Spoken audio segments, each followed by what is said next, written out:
Caitlin, when I saw you say like the live, I was about to say, hey, Caitlin, because I didn't speak in the last live. And then right under there, she told me, Mel Barchi, come on. I'm back, y'all.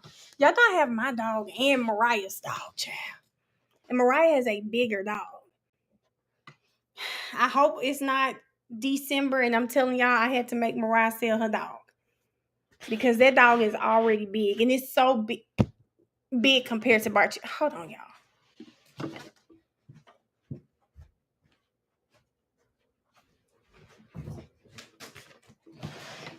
I'm sorry, Barchi just sitting up, chilling, eating on paper. I had to go get it from her. But yes, we are back. And y'all, the jury is out in the cash out trial. And Miss Sylvia said that they will be deliberating, ouch, until 6:30 today. But yes, this is, so they're out. You may have a verdict in the cash out trial. I don't know how good that is. Let me see. She said they had a question during the trial. And the question was they wanted to see pictures of Cash Out's mom. So they just started deliberations an hour ago. So yeah. Jasmine, that dog is gonna get big. I try to let him know, don't play with me. Okay? We're talking about the Cash Out trial. The jury is deliberating right now in that trial. So y'all, we are on day 5. Now with day 5 though, I will show you guys. This has to be day 5. They started late. Lexi said a juror got sick, so they started late in this trial. So it's only about 3, maybe 4 hours long. So I said, okay, we can go ahead and knock it out. We'll be done by probably 9. The question, I said, well, it depends. So the question was, she said, well, he does look like he's a little over it. He looks older.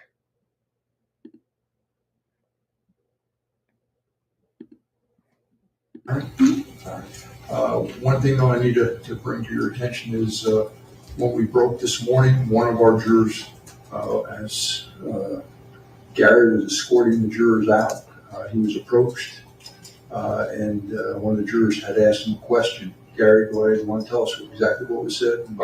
She more or less asked me if she could ask me a question. I said, well, it depends. So the question was, she said, well, what's the status of the mistrial? So now, trial depends. So the question was, she said, well, what's the status of the mistrial? So now, I don't know what you want me to do about that, but that's the question that was posed. Judge, we need to have her name on the record and find out how she would have any knowledge of that, because that was never stated in front of them. I think it was. I think there was it was done on the record by Mr. Howard the other day. Is Mr. Howard here? No? No, he's not. Oh, I apologize. I thought we were all here. He's coming right now, Joe. Mr. Howard, I'm sorry. Oh, no problem with it. I heard it all inside the media room. So no apology necessary. Thank you. Apologize for not being present, sir. No, it's my fault. I thought Gary walked in, but what he was advising me and I to the attorneys was that there was a comment by one of the jurors. Did you hear that? Yes. So I don't know exactly what you want me to do. Who the juror was? That was Miss Manuel. Miss Manuel. So one of the things that is, in my recollection, and I could be wrong, is different than yours, Ms. Bradley. My recollection is that there was a motion for mistrial that was made out loud, and Mr. Howard came sidebar. But the jurors have been instructed not to read anything about the case. So I don't know if there's something in the newspaper about that. That's a different story, but I don't know what you want me to do, if anything. I bring it to your attention, any real interaction that Gary has with them, something that may seem inappropriate, we always bring it up and let you know. And should I assume that for future reference, you'd rather I make those motions outside the presence of the jury? Just come silent. Okay. But that was is my recollection.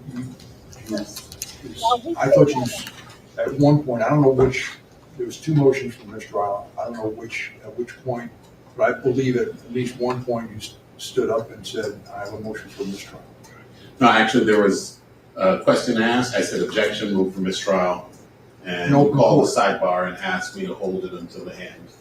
And then at the end, after the jury left, Mr. Allison and I articulated motions for mistrial on an independent basis. And that's how it trended. That's how it went down. But it was announced in open court, correct?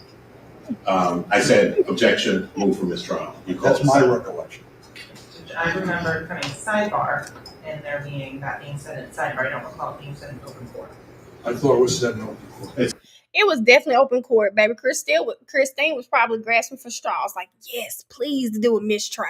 Please do a mistrial. It's a fact that I said it.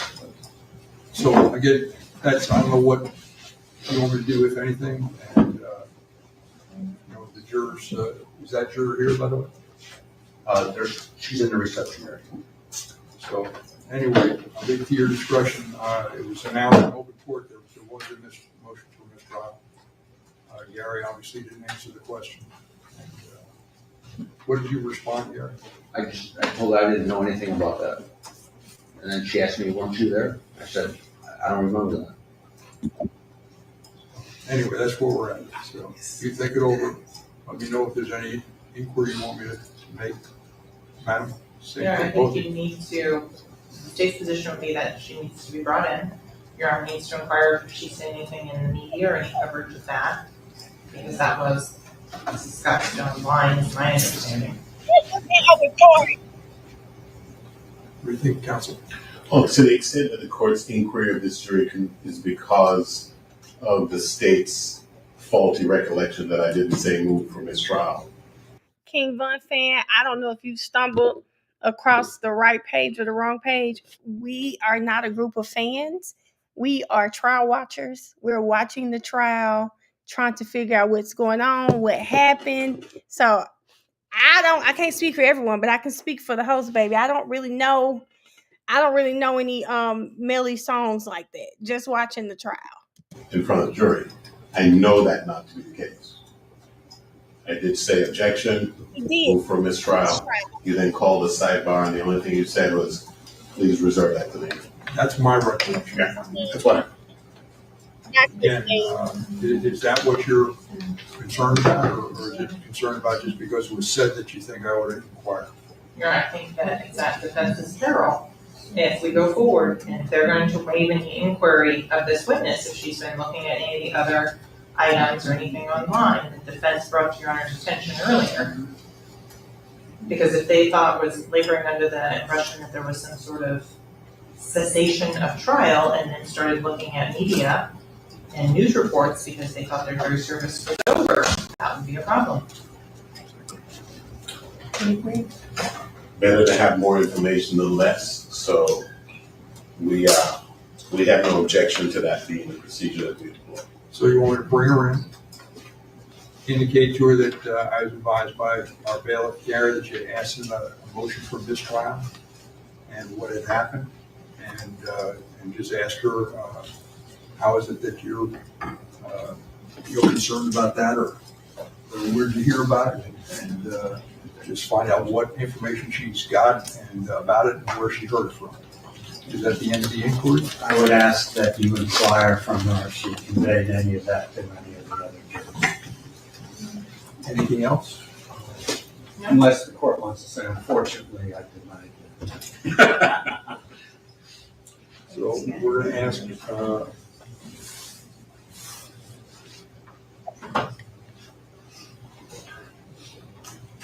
what she heard, where she learned it from. If she did any outside research afterwards. And if she inquired or asked any of the other jurors concerning the topic.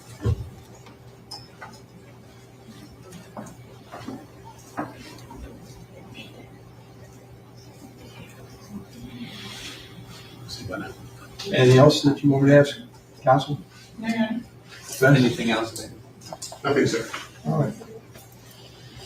Do me a favor. You went together.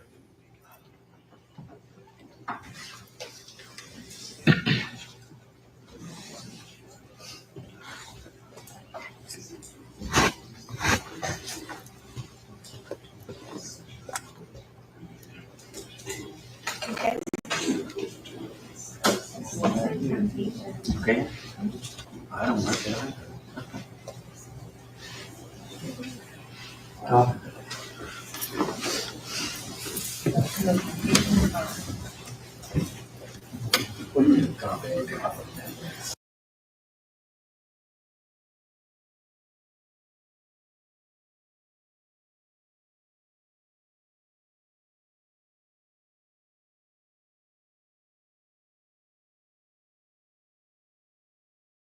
I'm on mute. I see now.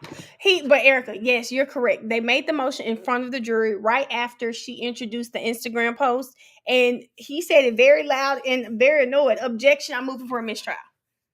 Sorry, y'all. Sorry, I was on mute. My bad. But I just had a slip up, so I'm trying to make sure I'm not on mute, right? But yes, there was an objection. It was in front of the jury. I'm not sure why Christine is acting like it wasn't. It was in front of the jury. The judge even remembered that it was in front of the jury. So I'm not sure why she's doing all of this.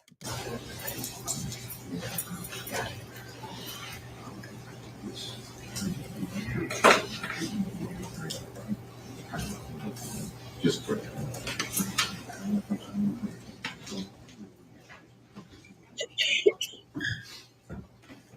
Yeah, and remember, jury got sick, so this is a little. That's why they won't be.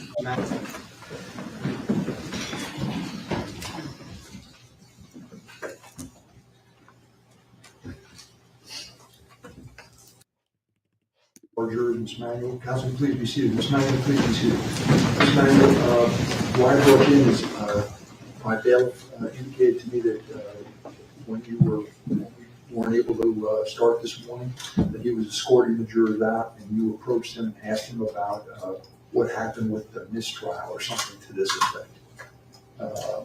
Is that right? So that's a yes. All right. So I guess my concern is what you may have. Nay, I think it depends on what the judge wants, and that's why Attorney Howard was saying, "Hey, Judge, in the future, would you prefer I ask for a mistrial, make those type of objections outside the presence of the jury?" And he said, "Just ask for a sidebar in the future." Heard about this alleged mistrial and where you heard it. The last day I was here, and the defense attorney said, jumped up and said mistrial. So that's where you heard it from? Yes. Anything other than that? No. Was there any other research that you may have done or looked at newspapers or any kind of article about the motion for mistrial, anything like that? No. Anything on the news, any news media No. about the mistrial? No.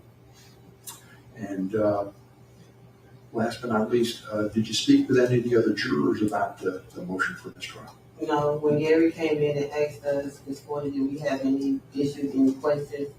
And I didn't want to ask him in front of everybody, so I waited till we got in the hall and I put him to the side and asked him that. If he asked me, we have any concerns. Okay. All right. Okay, that's what we're trying to clear up and find out. Because there's an admonition that I say every time we break, don't discuss the case, don't form any opinion about the It was case. said in here. That's what we're trying to find out. Okay. Thank you, man. Appreciate it.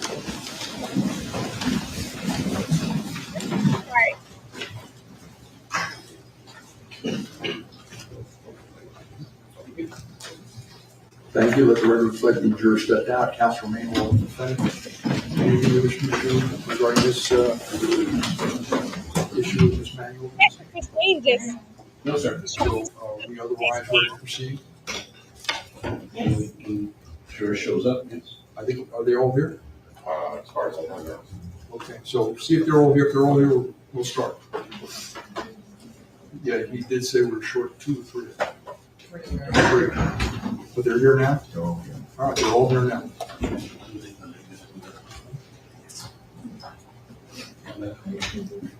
this part.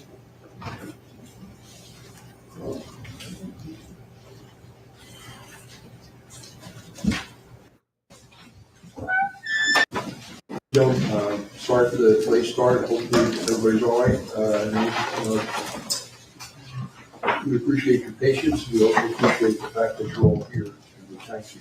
But we're ready to begin again. When we left off last week, the state was still on this case in chief. Matt, who's your next witness? Susan Johnson of T-Mobile. Susan Johnson, please.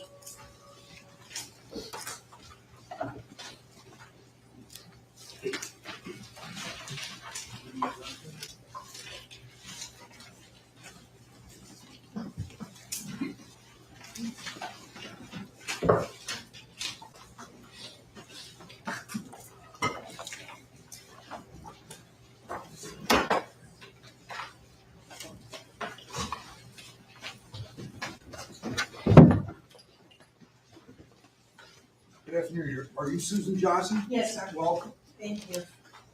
What I'd like to do is raise your right hand for us. Do you solemnly swear or affirm the testimony you shall give in this case shall be the truth, the whole truth, and nothing but the truth? I do. Please state your full legal name for the record. Susan Johnson, Please spell your first and last name for the court reporter. SUSAN, JOHNSON. Please have a seat. Thank you. Ms. Johnson, that microphone in front of you will adjust up or down, but not back and forth. Okay? Thank Are you you. ready to proceed, ma'am? Yes, sir. Counsel, you may. Thank you. Good afternoon, Ms. Johnson. How are you today? Good, thank you. Could you please introduce yourself to the ladies and gentlemen of the jury and tell them where you work? Sure. My name is Susan Johnson, and I work for T-Mobile. How long have you worked for T-Mobile? A total of 26 years. And what do you do for T-Mobile? I am a manager within the emergency response unit. Prior to working for T-Mobile, did you work for any other telecommunications companies? Yes, I did. And what were those? AT&T Wireless, And how long did you work for AT&T? 5 years.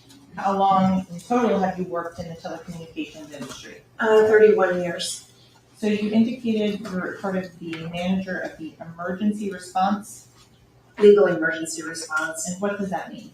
That means that we respond to subpoenas and other legal demands from various agencies across the United States. And when you say a legal demand, what would you mean by that? Subpoena or a court order, search warrant. In terms of the records when you work with them, how often do you work with them? Every day. What do you do with the records? So we're able to retrieve the information from our secure computer database and then send the response back to the agency that's requesting. And I know this might sound silly, but what type of company is T-Mobile? We're a wireless telephone carrier. And is T-Mobile the parent company of any other wireless carriers? We did acquire Sprint. How long has T-Mobile been the parent company for Sprint? April 1st, 2020 is when we acquired them.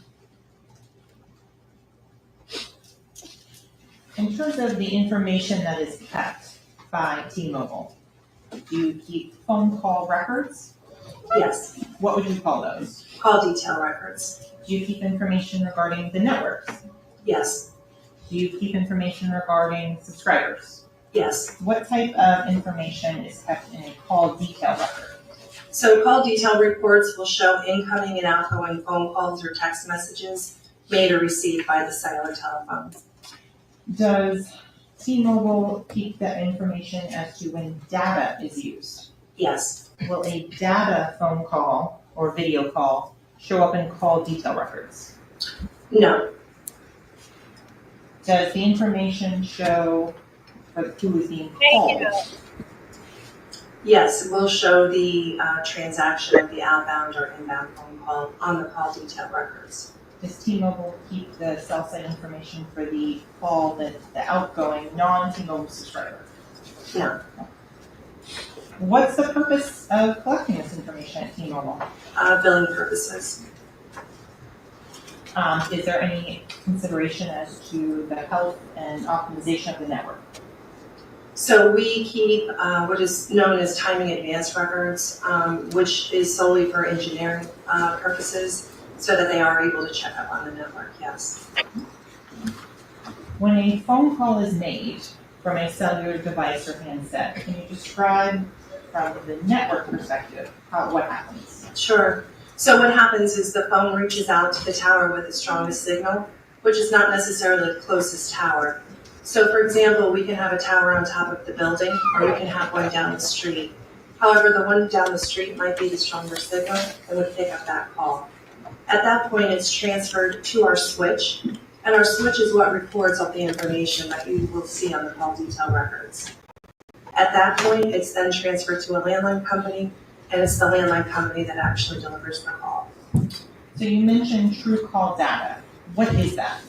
So true call data is for the network. It will show where the phone is connected to when it's not in use, as long as it's turned on. Does Sprint also have a similar type of data? Yes, What is per call measurement data? correct. Is that the same for true call, for the Sprint analogy? Correct, that's Sprint's term. In terms of subscriber information, what types of subscriber information is kept? So the subscriber information, we have two types. One would be a prepay, and then the other would be a monthly account. So the prepay, what type of information could you have?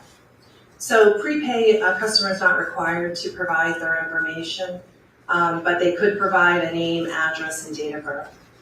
On the postpaid or the billed type, what type of information do you have?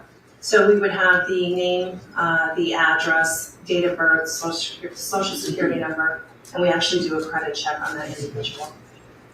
In terms of the individual using the specific phones or handsets, can you testify to that? No. How many times have you testified in court before? Over 1,000 times. Were you, as the record custodian for T-Mobile, provided legal process, and I'll go through them one by one, under reference tracking number for T-Mobile 214-6318 for two phone numbers of 305-922-9533 and 954-376-9158? Yes. As the T-Mobile records custodian under tracking number 219-2645, where you provided records and requests and legal process for three phone numbers, 561-720-3210, 772-713-9807, and 954-376-9158. Yes. As the records custodian for T-Mobile under T-Mobile tracking ID 208-1851, where you submitted requests for phone number 954-248-9081. Yes. For T-Mobile tracking number 217-2715 for phone number 954-376-9158, where you provided a legal process to obtain the records for that issue. Yes. Were you also under tracking number 205-8127 asked to provide for legal process phone number records for 772-713-9807? Yes. Was Sprint at the time, part of T-Mobile, under the phone numbers for 772-713-2341 and 954-371-7895 under Sprint tracking number 2018-221418, provided legal process and requested to provide records? Yes.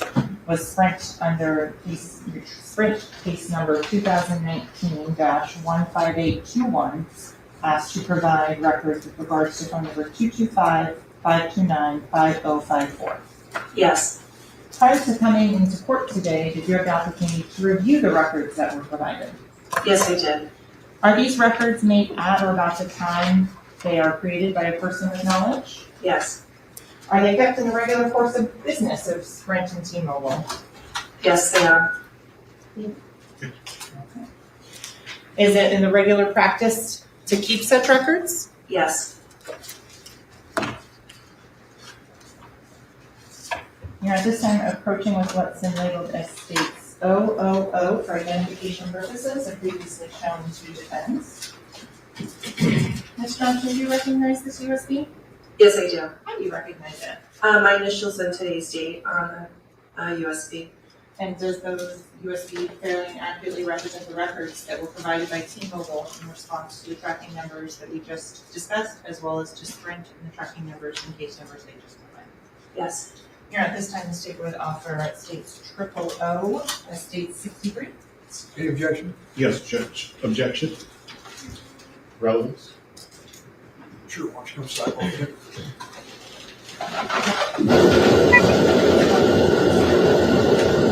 I want to know the relevance too, because again, why are we getting all of these phone numbers?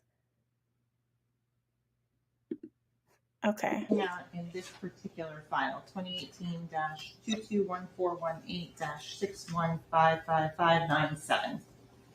This would be the subscriber information. And in terms of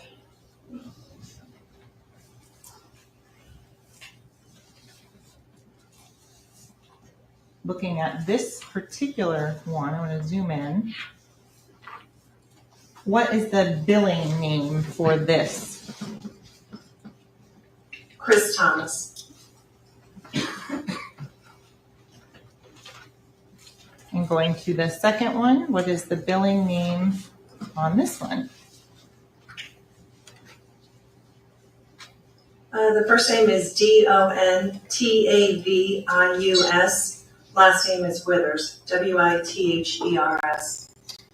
At the top of this screen capture, there's a BAN number. Do you know what that means? Yes, What is that? that would be the account number. Does that correlate with the other data that's been provided? Yes. Going to now the same Word document file name. What are we looking at in this Sprint document? This is also subscriber information. So you had mentioned that billing account number, that BAN number. Correct. If you can touch the screen in front of you, you can write on it and it will show up on the screen for the jurors. So if you could point out where the billing account number is here. Okay. And then what is the phone number that was being used by this account, or the subject number? 772-713-2341. And is this again for that Chris Thomas billing account? Yes. Okay. Y'all, did Felicia say that Melly called from a 772 number?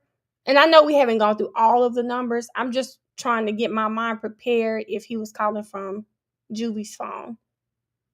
No, she said, let me see, Christopher Thomas. Yeah, Christopher. Okay, yeah. I'm just trying to prepare myself if that's what's going on. Scrolling down to What the is the area next code? billing account number. Is this the other account that we just looked at the subscriber information on for Dontavius Withers? Yes. And what is the phone number that's associated with this particular account? 954-371-7895.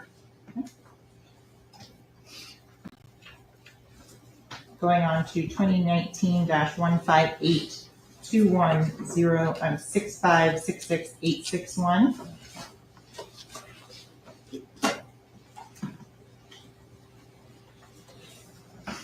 For the phone number in question on this particular record, is that labeled right here? Yes. And what phone number is that? 225-529-5054. They gotta be Fredo.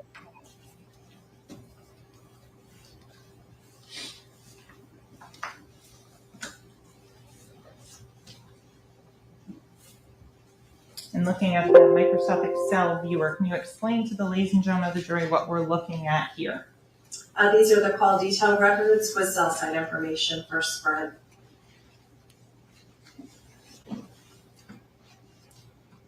Going over to the T-Mobile records. Just for demonstrative and illustrative purposes, when you are looking, this particular one called Timing Advance LTE and UMTS _TN 772-713-9807. Then it has another underscore IMSI. What is an IMSI? That stands for International Mobile Subscriber Identity Number, which is the number that's associated with the SIM card found in the back of the phone. And the 772-713-9807. What is that? That would be the phone number. Are all of these records provided by T-Mobile? Yes. In terms of completion codes, is that something that is reflected in these records? Yes. What is a completed successfully completion code? So that means that the call went through the network successfully. What is an abnormal completion? An abnormal completion means the call did not go through. Perhaps the user hung up prior to the call connecting or a dropped call. Okay. In terms of what time frame are all of these records kept in? We keep them in UTC time, which is Coordinated Universal Time. So depending on what time of the year it is, you would have to subtract either 4 or 5 hours from the time that you see reflected in order to arrive at East Coast time. On October 26th of 2018, how many hours did you have to subtract? It would be -4. The cell site locations indicate latitude and longitude of the cell site. Is that now there's also a physical address. Is the physical address always the same as the latitude and longitude? No. What could the physical address sometimes show? So that's what we refer to as an administrative address. So we use that for 911 purposes. To get the exact location of the cell tower, you would take the two coordinates, the latitude and longitude, plot it into a mapping program such as Google Earth, and that will give you the exact location.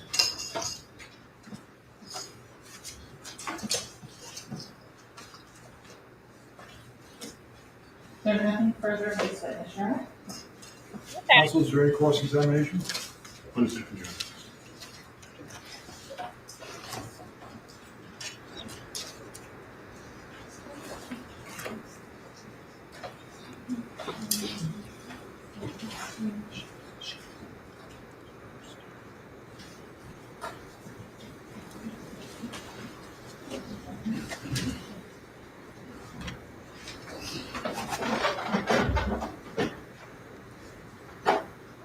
Good afternoon, ma'am. Good afternoon. How are you? Good, thank you. So, the technology that you just described for identifying locations, how is that verified by T-Mobile itself? That you would have to ask an engineer for. So you don't know how that's done? How it's verified? Yeah. As to what tower connected to? Is that what you're asking? Yes. So it's done with a radio frequency, is how the towers work. It's a signal. Okay, so but you were telling us earlier that the phone does not necessarily connect to the nearest tower. Correct. It connects to the tower with the strongest signal. Correct. So how is it that you know to approximate, how do you know how far the phone is from the actual tower? I don't. Is there no way to tell that? No. Not through me. Not through you? Correct. And how do you know if the tower that the phone connected to is the closest tower or the one with the stronger signal? That would not be a question for me. You would have to ask an engineer. How would you know She doesn't know whether or not a phone defaults to a stronger frequency? If you have a tower with a strong signal and another tower with a not so strong signal, or a signal that's not as strong as the other. Are you with me so far? No. How would you know at what point the signal disparity is strong enough for it to default to the one that's further away as opposed to the one that's closer? Again, that's a question for an engineer, not for me. So you have no way of helping us understand any of this information that you just described. Correct. You just I hate when lawyers do this, but I think the whole point of this little dance that he's doing with her is she has no reason to be on the stand because she can't tell us what we really need to know. collect it when you're subpoenaed and you provide it. Correct. And you're not familiar with the technology at all. Not the questions that you're asking, correct. One second. Sure.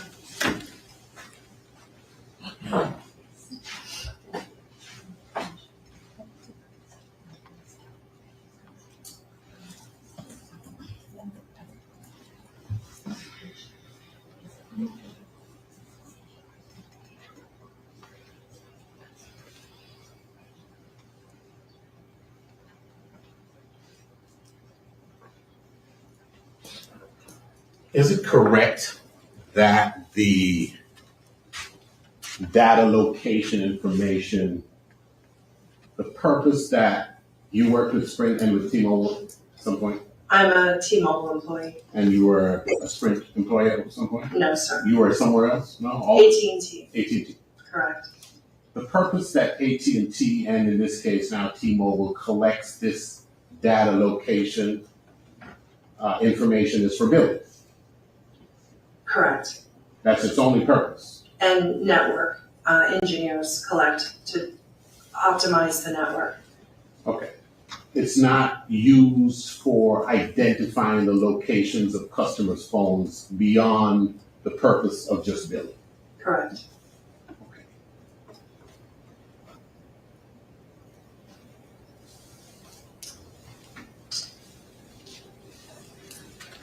Thank you. Sure. Thank you. Any redirect? Yes, Your Honor.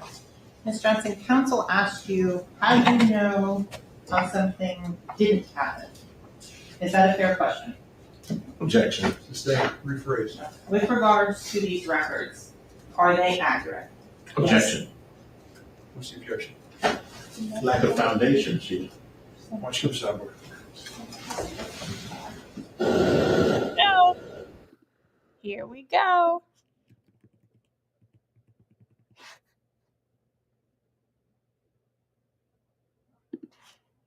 Oh, yeah, I skipped over the lady. Hold up. Oh, looks like they probably let her go. Okay, here we go. Keep any record of something that doesn't happen. No. What is contained in the records that have been provided? Calls and text messages that have happened. Is this from the network's perspective? Yes. Nothing further, Your Honor. Is this witness excused? Yes, Your Honor. Thank you. You may step down. You're excused. Thank you, Judge. ma'am. Who is your next witness, counsel? Jonathan Zeller. Jonathan Zeller, please.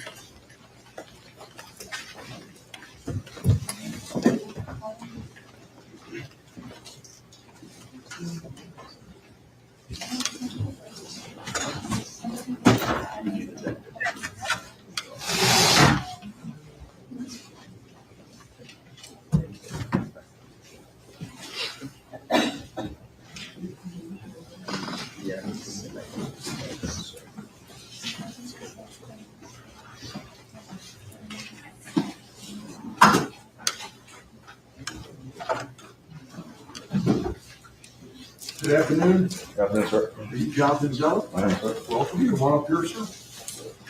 That's our witness stand. When you get there, you put your things down, raise your right hand, be sworn. Do you solemnly swear or affirm the testimony you shall give in this case shall be the truth, the whole truth, and nothing but the truth? I do. Please state your full legal name for the record. Jonathan Zeller. This is Z-E-L-L-E. Spell your first name as well, sir. Jonathan. Thank you. Under that microphone, will just up or down, but not back up. Yes, sir. Counsel, if you're ready, you may proceed. Good afternoon. I'm sorry. Can we approach the third?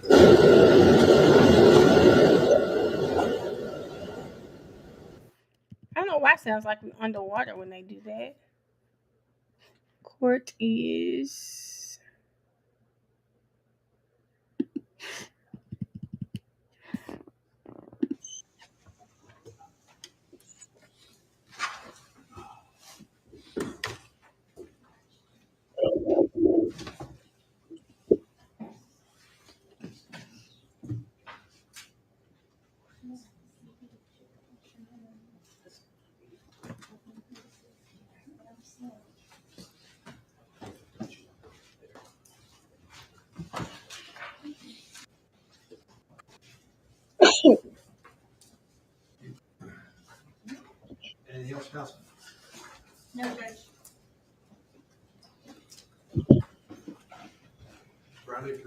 Proceed. Okay. Detective, how are you today? I'm good, thank you. Good. Where do you work? I work at the Miramar Police Department How long have you worked for the Miramar Police Department? for 23 years. What do you do for the Miramar Police Department? I'm a detective in the homicide unit And how long have you been in the homicide unit? since 2009. Prior to going into the homicide unit, what other hats have you worn for the Miramar Police Department? Several. One in particular is a digital forensic examiner. Okay. What is a digital forensic examiner? So what I do is we'll stick with the cell phones or cellular phones or devices of that nature. I do the extraction and the analysis for it. And when you're doing an extraction, can you explain to the ladies and gentlemen of the jury what types of software or tools you use to do an extraction on a cellular telephone? Okay, so what we use is a software and hardware company called Celebrate, and this is specific for conducting extractions of cellular devices. And approximately how many different trainings have you taken in the use of Celebrate systems? I've taken a few, each of them consisted of 40 hours of class training and exercises, and obviously the exam as well. What about, have you taken training with the task team of the FBM? I have. Have you taken, you said you also do analysis of the cellular forensics or digital forensics. What do you mean by that? So, depending on what type of case it is, I will actually do the extraction and I'll also do the examination of it, so the analysis for it, and go through it and look for items that potentially could be considered evidence. And in terms of to do the analysis part, what information do you need? I need to know what the case. In this case that we're here on today, Miramar Police Department Investigation 18-10-06269, were you the lead detective? I was not What was your role in this case? doing the analysis or the extraction of the device. Did you do any analysis of the device? I did not. In terms of the extraction of the device, were you provided an iPhone with the phone number attached to it of 772-713-9807? Yes, yes. Prior to coming into court today, did you have the opportunity to review the digital copy of that extraction? I did. I'm showing defense counsel what's been marked as state triple P for identification purposes, showing the witness. Detective Zeller, do you recognize this thumb drive? I do. How do you recognize this? My initials and my number on the jump drive. What is that thumb drive contain? This is the generated report of the generated report of the cellular device that was extracted. And is that in the same or substantially the same condition as when you performed that extraction? Yes. Here at this time, the state would request to move state triple P in as state 64. Objection. Yes, sir. Name. Sure.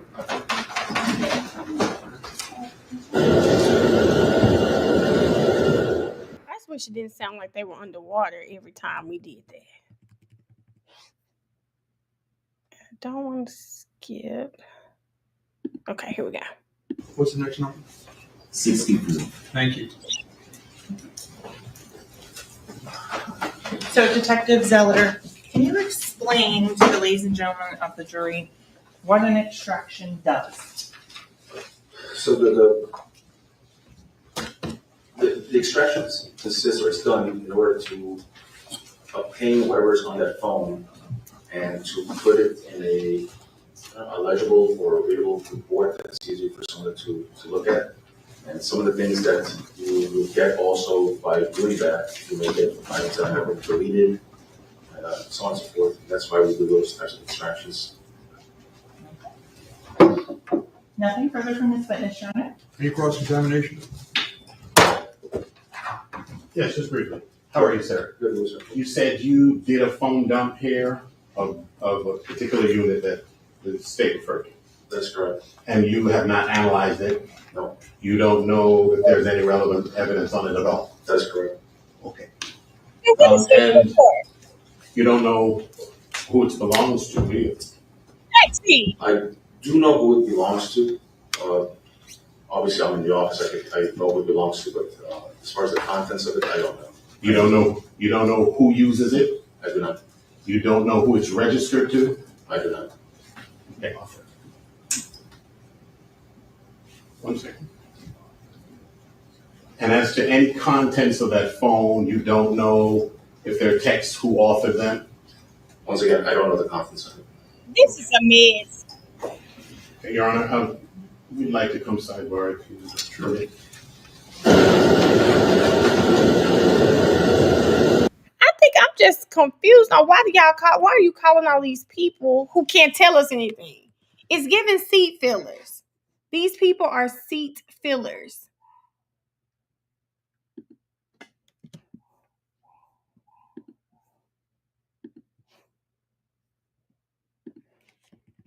That purports. Okay, here we go. This is an app on a phone that purports to account for the number of steps that someone takes. In addition to these cases, I have several articles.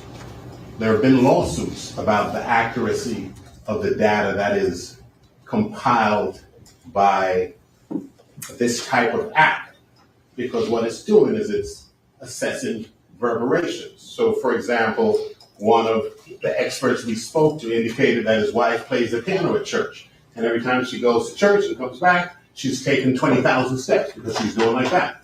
So the fact is that whether or not this information is reliable is yet to be determined.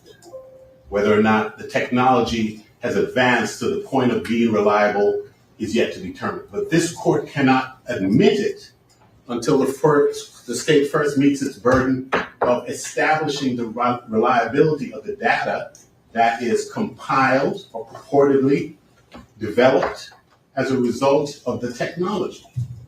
Because we don't know if that technology is accurate. Whether it is or not, I'm not taking a position at this time. I know I've read a lot of articles that indicate that it's not. However, the state has the burden as an authentication hurdle to, as a foundation, establish that that technology is a reliable one. Because she is going to now, and she's introducing the matter for the truth, told the jury in opening, Mr.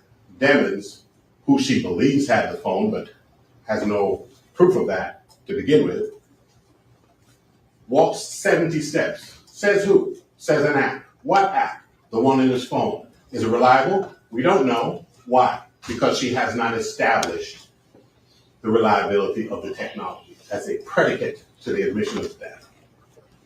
So that is our number one foundation argument. The case that you want me to read? Yes, sir. I'll have to take a look at it. Thank you. Yes, madam. Here, I first start with citing back to State versus Maximit, which is a 1967 case, which was the earliest time in which I could find a pedometer being mentioned. And at that point, it's important to note this is a well-established technology that's been in use for hundreds of years, initially done by train conductors to measure out distances. It's also allowed under the Florida statutes and used to be used to measure out distances for determination of 1,000 feet from a place of worship, a school, or anything else, for measuring distances for enhancement on drug penalties. So I'd start by handing that one to Your Honor. Then I also have State v. Birch, which is a Wisconsin case in which similar information was admissible and used in a homicide case. Then also the issue of cell phone dumps, and that's at 398 Wisconsin 2nd 1. And then even more recently, this was a federal case, United States versus REGO, R-I-E-G-O. I just have a Westlaw site because it's 2022, it is not yet. This is 2022 Westlaw 175467114. And again, those discuss all of the location information and the activity and Apple Health data that was admitted in those cases. And I'll be happy to email copies of those to defense counsel now. Thank you. All right, we're in recess. I'll read them over. Your Honor, may I also just direct your attention to a few articles, one of which indicates the highlight here The reliability of the registered distances, however, depends on a number of factors, including walking speed and walking style of the subject, and can deviate up to 30 to 40% from the true value. That's one of the several articles here. And what I will do is I will compile the articles and send them all back for your review while you're considering the issue, if you don't mind. Sure, and the state would also submit in terms of law review articles, including a 2016 wearable devices as admissible evidence. Technology is killing our opportunity to lie. The 2019, the iPhone health app from a forensic perspective can steps and distances registered during walking and running being used as digital evidence. And I would direct our attention to the Supreme Court of Alabama. That was Jeffrey West. The individual in that case was convicted as well based on some of the Fitbit data. And may I just ask if the state is making the representation that all the cases she's citing to do not require that a witness establish the reliability of the technology? It's just put in? It has been admitted. I have some of the, sent everything that I'm giving to His Honor, copy to you as well. Okay. Thank you. We're in recess. Thank you, Judge.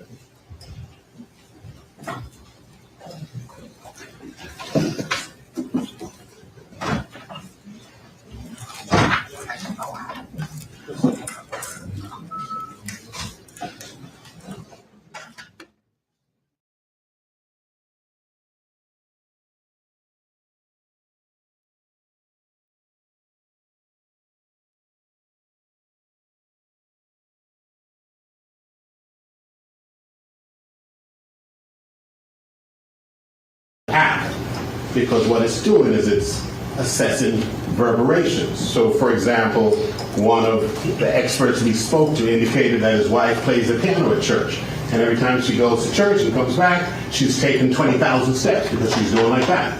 So the fact is that whether or not this information is reliable is yet to be determined. Whether or not the technology has advanced to the point of being reliable is yet to be.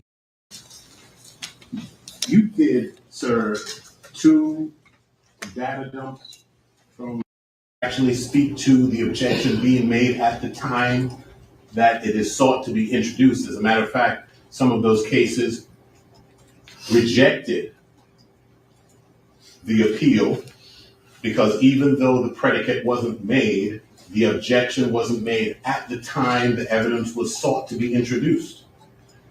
The state sought to introduce evidence without laying a foundation. Our objection is objection foundation. We're not making a Daubert objection to an expert who's testifying. He doesn't purport to be an expert. This is not a Daubert situation, Judge. This is a lack of foundation situation. And the fact that that foundation needs to be presented by somebody with expertise and knowledge doesn't make it a Daubert question. It's a foundation question. And before the state, I think those cases are clear. If the state is planning to put evidence in that relies upon the technology, they first have to establish the reliability of that technology. And that's the basis of our objection with respect to this step data. We've also made a relevancy objection to the fact that there is a wholesale dump of information coming in through a witness who said, I haven't even looked at it. And so this is something that's interesting to me. When you listen to this witness and you hear what Melly's attorneys are saying, they're talking about she's trying to use this man to get everything they dumped off of that phone in this case. When this man didn't analyze it, he can barely tell you who it belongs to. That just can't be proper. How do we know that the information in there is relevant? How do we know that the information that has been introduced is not more prejudicial than probative, even if relevant, on a 404B? How do we know that it's doesn't contain 404B evidence that's inadmissible? The state has to establish the relevance of the information they seek to put in. They can't just put in everything from a phone and pick through what they think, and then the jury has in its possession a host of majority information that's not relevant to the proceeding, which is prejudicial. So that is the other basis for our objection.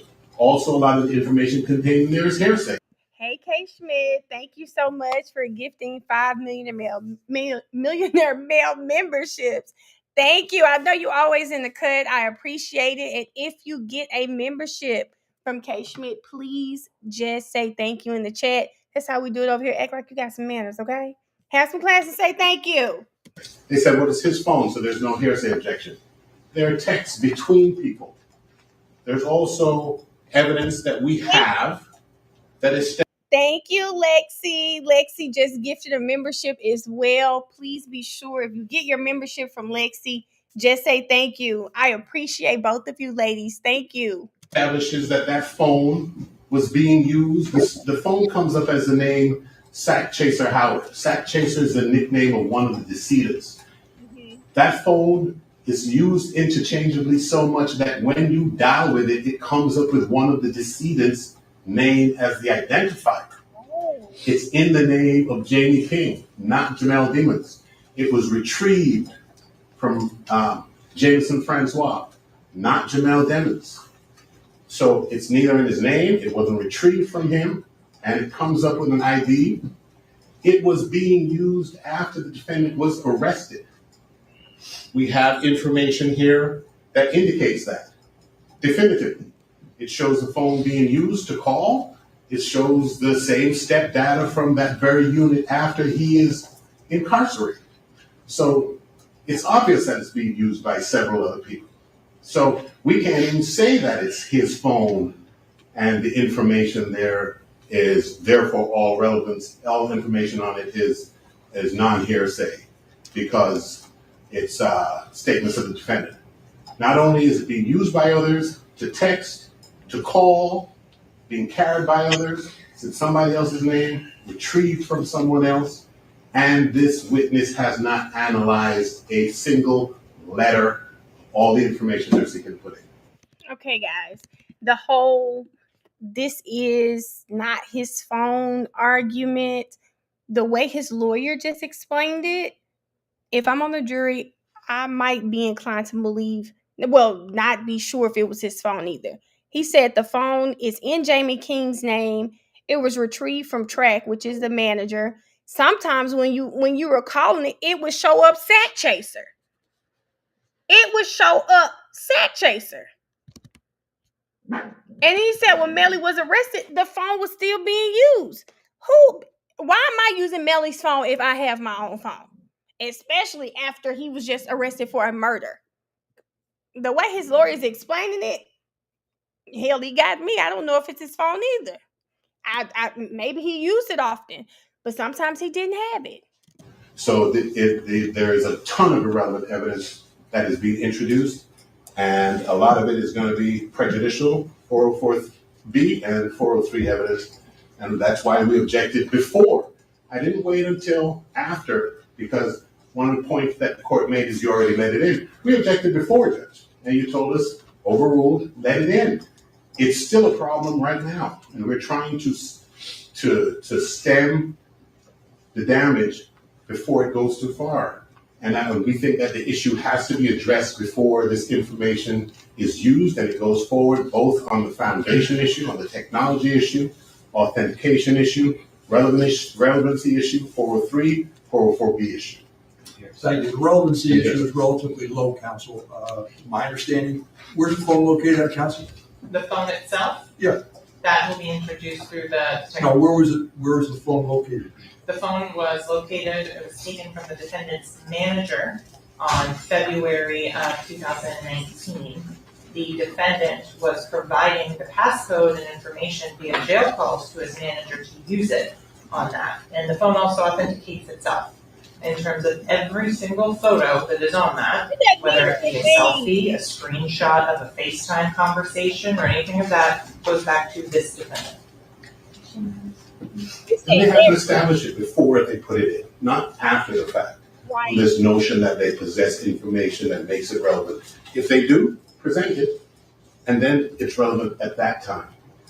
We have, Your Honor, indications of this cell phone and this Instagram account that the state has introduced. The Instagram account is being used to post pictures days after his arrest, up to and including pictures of this very trial last week. This Instagram account is being used and accessible to a number of people. This notion that, oh, it's his account, he's an artist. It's a public account that several people have access to. I'm sure you're going to be able to ask those type of questions, counsel. My thought is this, counsel, it's not fair to basically give me an inch worth of things to read, cases to read, articles to read, saying it's how it's not, the methodology is, and the basically a Daubert issue on it. It's not clear. It's not been established. All those types of things that should have been done pre-trial. I haven't seen what's on the account. I don't disagree with that. Counsel's telling me it's relevant because of X, Y, and Z. There, you're saying it's not, but I don't know what is the 403 analysis. What's more prejudicial and probative? I haven't seen anything about that. I don't know what it is. I haven't seen it. You haven't made me aware of it. You're just saying it's something more prejudicial than appropriate. If it is, I'm more than happy to go through one at a time with you and find out. But as far as who used the phone, what was it being done, counsel's saying it's relevant to establish his phone. So I've made my ruling. You've made your objection. So everybody knows where they stand on it. All right, so it's admitted. Okay. All right. Thank you. Bring the jury back in. Just for process, Mr. Ballard, are you finished with your cross? Or do you have additional questions? Yes. I don't think he has any relevant information. So He said, you're finished? Bring the jury. I may ask a few.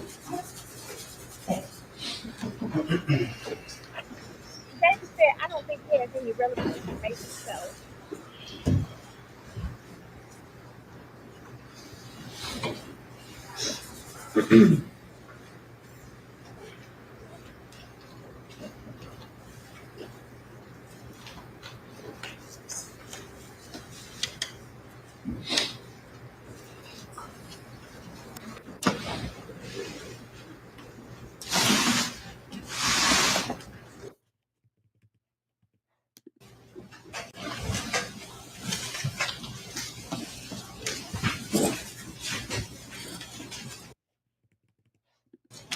Yes, I have a few more, Your Honor. Thank you.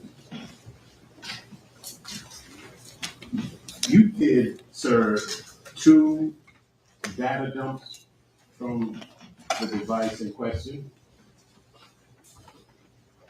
I did 2 or 1. You did 2 of them, did you not? I did on this device, I did 1 extraction. You only did it once? If I recall.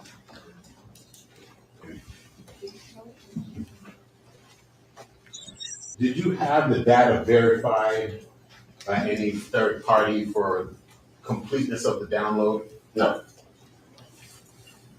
And you made that decision, was it your decision whether or not to do that kind of verification? Yes. Okay, and you elected not to? Correct, I did not to. Did you have an engineer review any of the data that you retrieved? No. And have you validated that the Cellbrite extracts in the data that you did were in fact complete? The extraction is the extraction, and that's what I got out of it. That's what the machine gave me, yes. Okay, and how did you verify that the machine gave you a complete download? I understand when you say a complete download. You said you don't understand what I mean? No, you can elaborate on that. How did you verify that the machine, the Cellbrite software that you used, downloaded the contents of the phone in its entirety? How did you go about verifying that? That is not something that I can verify. That is whatever the data that comes from that phone and appears on the software. That's what I have. That's what I can deal with. Okay, so you can't verify. I cannot. That's not a good Is there a process of maybe testing? Is there another first of all, software that you can use to download the information? Sure, there's other software. And you only use the Cellbrite? Correct. And if you use another software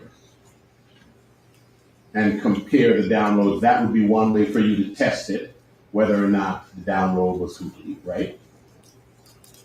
In theory, I guess so, yes. In actuality. All right, let's see if you like that. Okay. So when you say there's no way to do it, it is what it is, what you're saying is there is a way to do it, and you didn't do it.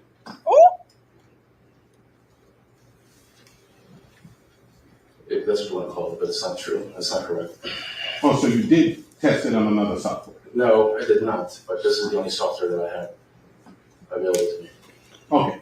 So it's not that you had another software available to you that could help to verify the completeness and accuracy of your results. It's that you can do it, but you didn't have that software available to you.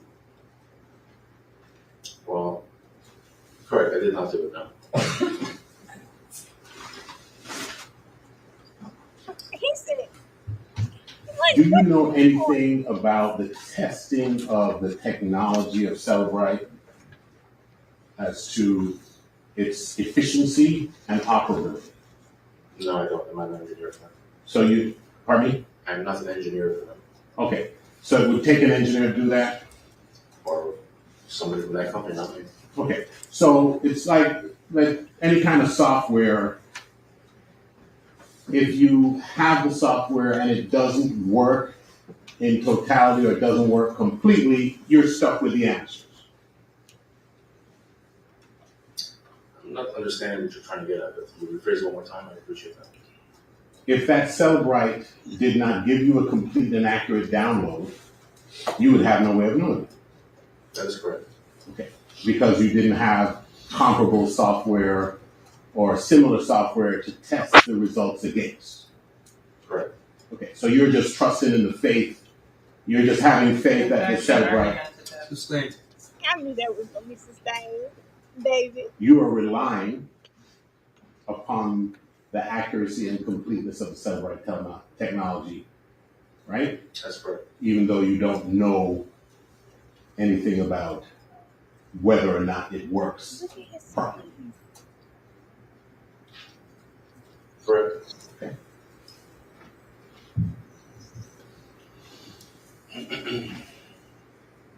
Why is he so annoyed? Have you ever done a data dump from a phone more than once? Any phone? Yes. On Cellbrite? Yes.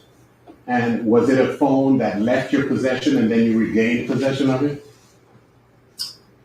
When you're saying left my possession, I'm sorry. In other words, it left the custody, strike that. In the instances when you have downloaded information from a phone on using Cellbrite more than once, I presume you did it for a reason. So one of the reasons why I probably would do it is maybe a software update from Cellbrite. Okay, that's one of the reasons. What else? What are the other reasons you might do it? That's the only reason that I would use it for. Okay. Can I have one more, Keanu? Yes.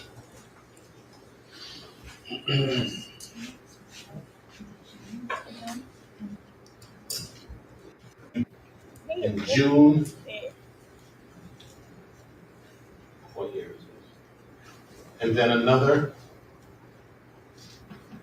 at a later date? I don't Or recall. at an earlier date in April? I don't recall. So you have any information there before you? Any of your reports that would indicate that? I have one that was completed on February 28th. of February 28th. 2019, I think it is. Okay. Nothing further. Thank you. Councilor Zay, redirect. Briefly, Your Honor. Detective Zeller, counsel asked you whether or not Cellbrite is accurate. Correct. In your training and experience, can you speak on that particular subject? Objection? He's not celebrating. He's not an engineer. This witness is already testified that he can't speak. He definitely did. So Detective Zeller, in terms of you have used Celebrate numerous times, That's correct. approximately how many? Hundreds. Have you found any instances in which Celebrate added data to a forensic download or dump that wasn't on the phone itself? I'm sorry. Objection. How would he know? Objection. You would have no way of knowing that. He just said that. Can you ask it one more time? Mr. Frank? Have you ever had an instance in which Celebrate has added data to the forensic extraction or data dump that was not? Now, Judge Murphy just pissed me off because if he can't even tell you if he's completed an extraction, how would he now be able to tell if Celebrate has added anything? He can't even tell you if they got everything off the phone. He has no way of knowing. On the phone itself. That was not on the phone. He confused. He don't even know what Not that I'm aware of.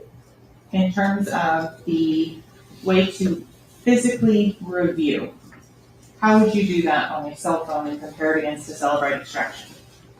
Well, there's a couple things I can do. I could look at the different artifacts that are extracted, meaning, so I would look maybe at a particular phone call was made at a certain time and date, or a certain picture that was there at a certain time and date, or a video, or so on and so forth, whatever that's there. That's one way of doing it, yes. So I want to make sure I'm clear. Are you saying you would look at outside evidence from the phone and see if it agrees? Correct, yes.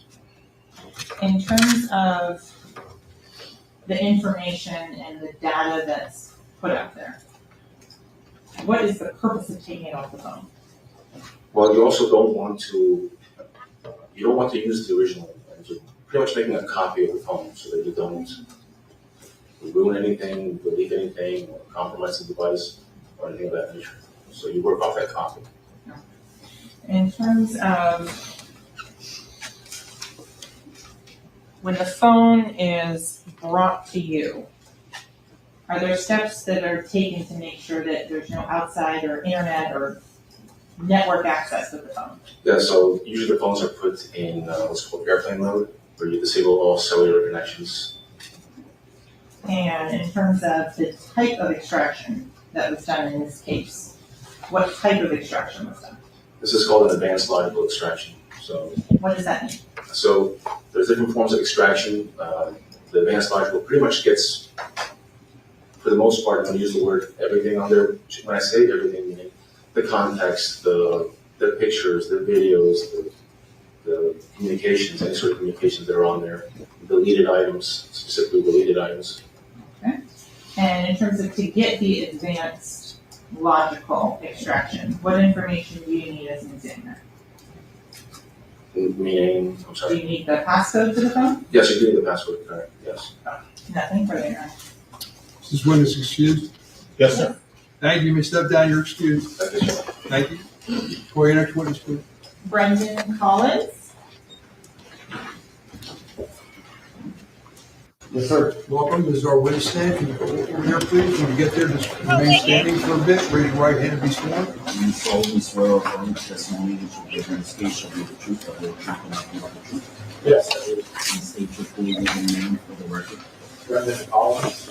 Please spell your first and last name for the court report. My first name is spelled Brendan. My last name is spelled Collis. Thank you. Thank you. Please be seated. Collins, that microphone in front of you, adjust it up or down, but doesn't move back and forth. Thanks, sir. You ready? Yes, sir. Counsel, you may. Thank you. Good afternoon, Mr. Collins. How are you? Good afternoon, I'm doing well. Where are you employed? I'm an FBI agent, so I'm employed by the Federal Bureau of Investigation, and my full job title is Supervisory Special Agent. And how long have you held that position? This current position, about 18 months. I've been employed by the FBI for since 2012. And as far as education, what types of degrees do you hold? I have a bachelor's. And is it in a specific area? I was a history major in college. Were you employed anywhere else prior to working for the FBI? By the Army. And how long were you employed by the Army? About 6.5 years. I had a couple of different jobs. Going back to where you're working now, the Federal Bureau of Investigation. What are your responsibilities as an FBI agent? Well, agents do all sorts of different things. Generally, agents are all investigators, and in the FBI, we investigate a myriad of crimes from violent crimes, economic crimes. We also have national security mandates. Me specifically right now, I'm the supervisor of a squad that focuses on transnational organized crime. So do you also have an ancillary assignment? Not right now, I used to. Would you explain to the ladies and gentlemen of the jury what is the CAST team for the FBI?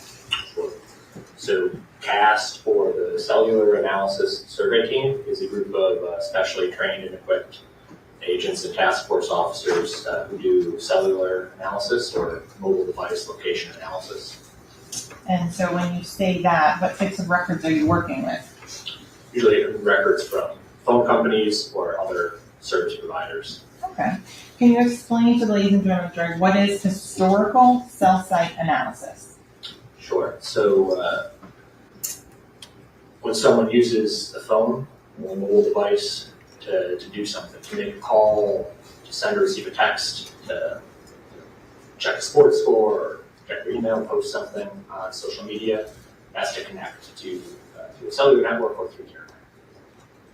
When you connect through the cellular network, there's a record that's generated by your phones, by the phone company. So you have T-Mobile gives you service to your cell phone. When you make a call, you'll see records on your T-Mobile sheets about that call. Historic cell site analysis is using those records to answer questions. So what's the purpose of historical cell site analysis? To help with investigations. And what are the main components of a historical cell site analysis? Well, if you're being asked to do like a location analysis, in other words, the case involves trying to determine where a particular device was at a certain point in time, you really have three things that you need. First, you need the records for that particular device. That will say that the initial records, like a call detail record, for instance, will sort of look like a billing statement that you might get from a phone company. It will say, this date and time, this phone number, place this call to this other number, etc. Except it will also have additional information. It will say a cell tower that the phone connected to when it made that call. So you need that record of the device. You also need a record of tower locations that says, okay, the tower the phone connected to is located at this particular point on the Earth. You put those two things together into some sort of mapping software and plots it, and then it will give you a general area of where the device was at the time that it connected to that tower. So you said device. Can you testify a specific person was in a specific area? No. Why not? The records I have are just about devices. So there are limitations to your testimony. Yeah, absolutely. Yeah, I'm talking about devices, not people. Have you received any specialized training to become an agent that does CAST as well? Yes. What is that? To be CAST certified is pretty extensive. There's several stages that the certification process is broken into. So I started my initial training in 2017. The first phase of training is the CAST basic course. That's a 2 or 3 day course where agents and officers from our local, state, or other federal agencies are exposed to what cellular analysis is and how to do it at the basic level. Do you use the CAST work in your day-to-day cases before you became a supervisor? Yes. And so is this a required assignment to go to the CAST team? Then I want to interrupt, but there's a lot more training than just that 2 day thing. Is that okay? Oh, well, let's start with to do that first 2 day training. Yeah, so the first is that mandatory? Yes. Yeah. Yeah. To go on past that, is that something you have to apply for? Yes. Yeah. Okay, and to explain after that first initial training, what happens? What's the next level of training you complete? So the next course is called the advanced course, and it's a week-long course, and that's just a more in-depth dive into each of the networks. So specifically, what are the uniquenesses of, say, Verizon or T-Mobile, AT&T, Sprint when it was a standalone provider? What do their records look like? What are the uniquenesses of their networks design, et cetera? After the advanced course, then we have a sort of test. It's like a week long. When I went through, it was a mix of part in the classroom and part in the field, where it's all scenario based. So, for instance, you'd be like a kidnapping scenario, like, hey, this child was abducted. Your job is the asset going through to try and use the records to develop a search location and say, yeah, I think that we need to go here to try and recover the child.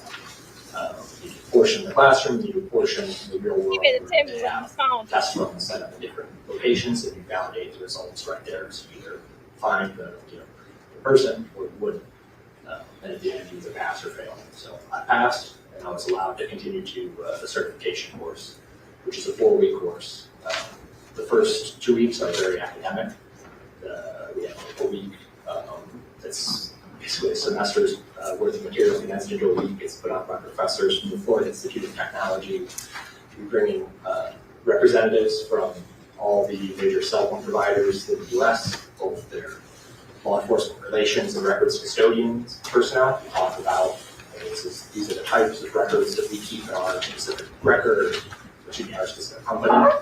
We also bring in personnel from the network engineers, so the people who build the network, who design it. We go to infrastructure, so like the Sprint Network Operations Center, where they oversee the management of the whole network across the country, et cetera. And then at the end of that, there's a test, and you either pass and are certified, or you don't. Okay, so Special Agent Collins, are you certified in CAST analysis? Yes. How long have you held that certification for? I got certified in September of 2018. Is there continuing education or recertification that's required? Yes, so to keep your CAST certification, every year you have to attend a recertification course. Okay. Is all of the training specifically from the FDF? No. What other agencies and I guess companies do the training for you? Yes, we have partnerships, or not partnerships, but we'll bring in educators from a lot of different companies. So obviously the different telecommunications companies are critical. So we have them come to the recertification conference every year. We've had a range of other people. We've had Apple, Qualcomm, Oracle, people in the field of GPS, cellular engineering, vehicles for vehicle telematics, and anybody that's sort of involved in that ecosystem. Okay, so you mentioned Apple, Qualcomm. What are those? Those are different manufacturers. Is there also specific as to cellular technology and how it works, training on that? For what? In terms of being a CAST certification? After recertification? Yes. Yes. Okay. How long have you been specializing in call detail records analysis? So call detail record analysis is really like the bread and butter of what CAST does. So since I started the training process in 2017, that's when I first really got exposed to working call detail records or CDRs. Okay, and approximately how many times have you done this type of analysis? I've done more than 130 cases and that have included more than approximately 300 sets of records. When you say a set of records, yeah, what does that mean? Like a call detail record or an engineering report, some sort of data report, some sort of report from a phone company about a particular device. And in terms of the types of cases that you've worked, what have they been? Again, violent crimes like homicides or shootings, white-collar crimes, and then public corruption, crimes against children, terrorism. Okay. Have you worked cases where you've been called upon to determine the location of a cell phone? Yes. How many? I mean, for the 130 so cases that I've helped with, yeah, the vast majority of those have to do with location, historical location of the phone.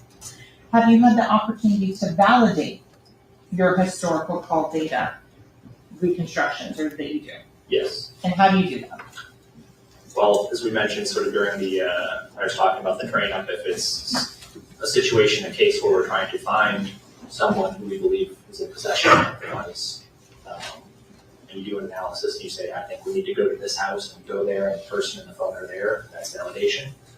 if we have a case where we have some sort of other evidence that corroborates it, like crimes against children case, and there's metadata on media that was produced at a specific location, and we have cell site that says, okay, we know this film or something was produced here, and here's what the cell site looks like, that corroborates it. So when you say metadata, can you explain what that is? Yeah, that's outside of what I do with CAST, but that would be something that would be in a media file, perhaps, that somebody else who, if you extract the file from a phone using a physical extraction device or a computer or some other device, sometimes there's metadata embedded within the image or the video or whatever that will tell you different things, such as when the picture or movie was produced, where it may have been produced, or the picture may have been taken, etc. Here at this time, offer Special Agent Collins as an expert in the area of historical cell site and cellular technology and offer for water. Hey, you want to come slide for a second?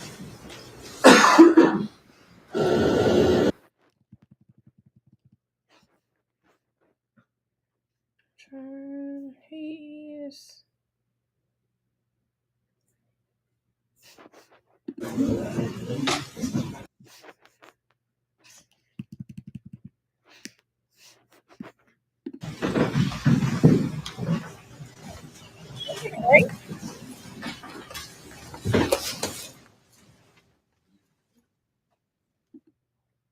Court is on a brief recess.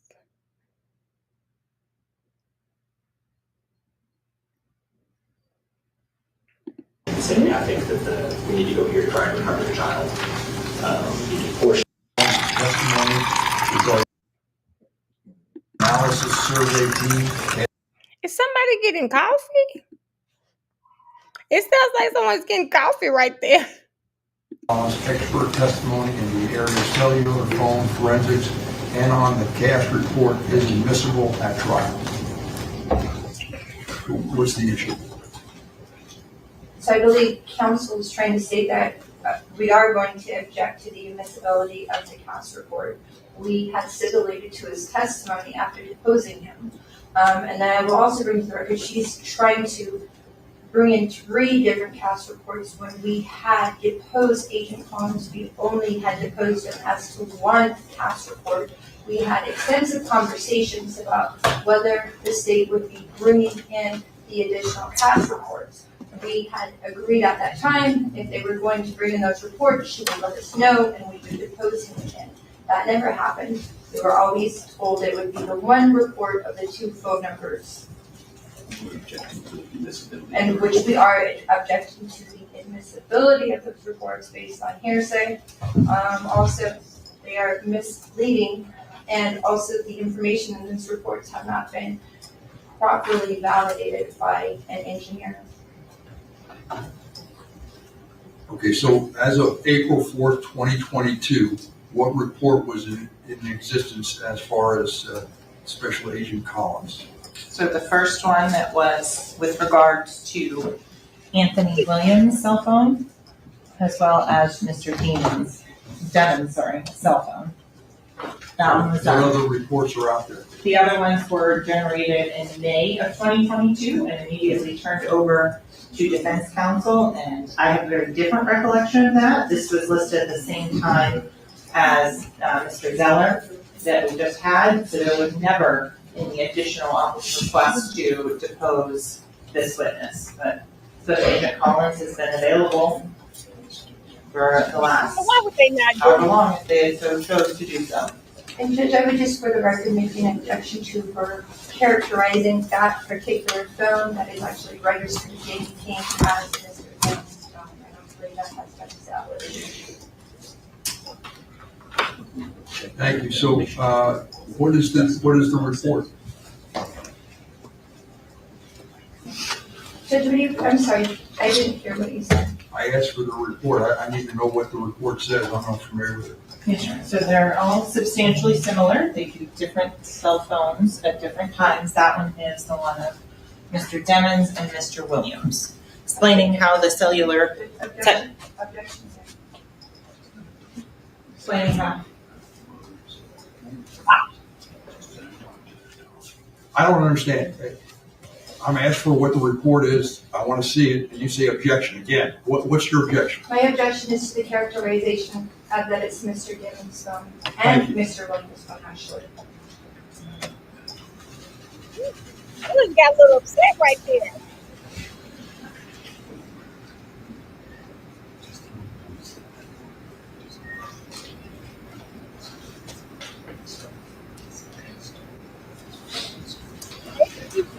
Welcome back.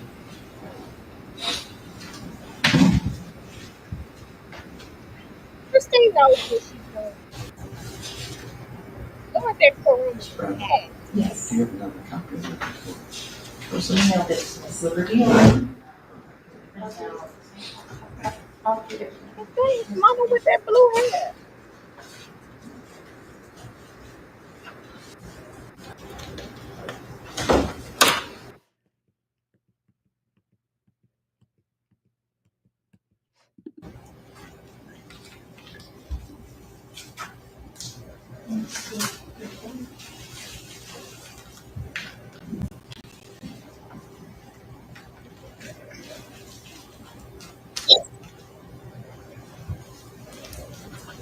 So what is Agent Collins going to do? Agent Collins would testify as to how he does the analysis, how he generates those timing advance bands, and what it means as to the location of the cellular devices based on the records, which is all done as a product of the accuracy of the records and the fact that the cell phone communicates in a consistent way based on the laws of physics with a cell phone tower. Because in here, it talks about the phone 772-713-9807. T-Mobile says Jamell Demons. This goes below 954-248-9081. T-Mobile Anthony Williams. And it has the date of the report being May 12th, 2022. Yes, Your Honor. So this report date is after the order date. It is. That is the second. It's the same one. It was all done at the same time. I believe, if I'm not mistaken, there was a typo that had to be finished on the spelling of the defendant's name, which is why it was generated at a second time on that point.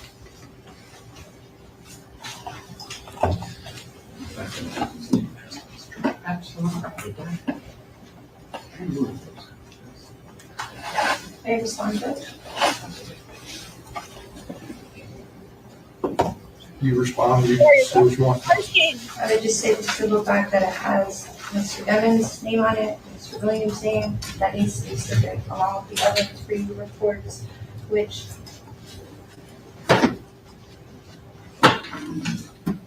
were actually filed after the post-em. It is my recollection that we were told in court that they would not be used. There was a question if James and Francois' CAS report would be used. She didn't give us a definitive answer. We finally rested on the fact that she was not going to be using Mr. Francois' phone. So it is a little bit of surprise that is now being introduced at trial.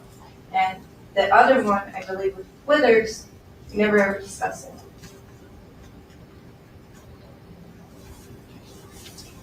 Hold on. Yes, Hold on. Yes, sir. I don't fully understand this order dated April 22nd. It says, ordering the judge of Special Agent Collins' expert testimony in the area of cellular phone forensics and on the CAS report.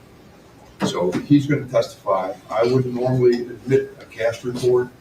I don't see why it would come in here. I don't see this specifically saying it's admissible. I see it's saying Special Agent Collins' expert testimony in the area of the cellular phone forensics and on the CAS reports in this lawsuit. He can testify. He's here.